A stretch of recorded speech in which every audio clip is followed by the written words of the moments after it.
Hello po, ngayon gagawa po tayo ng green beans with monkfish. Kaya kailangan po natin ng shrimp, harina, fish broth, green beans, at saka white asparagus, oil, carrots, garlic, onion, at saka yung monkfish. Ngayon po, ilalagay ko po yung carrots, garlic, onion para ma-blend siya, para liliit po siya. At ngayon, i-fry na po natin siya.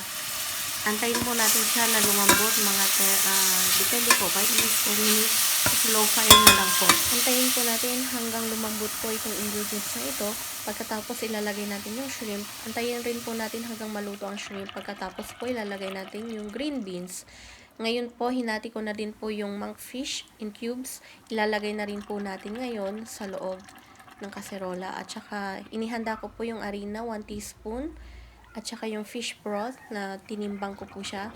Tutunawin po natin yung harina sa tubig. Ihalo po natin. At saka po natin ilalagay. Pagkatapos po ilalagay na rin po natin yung fish broth. Antayin po natin ito ng 10 minutes bago po natin ilagay ang white asparagus.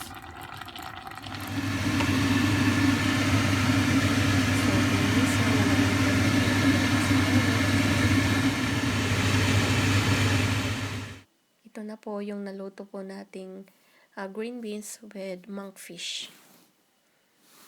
Yung rice ko po, hindi po yan rice, kundi cauliflower rice. Kaya gagawa po ako ng another video po nito.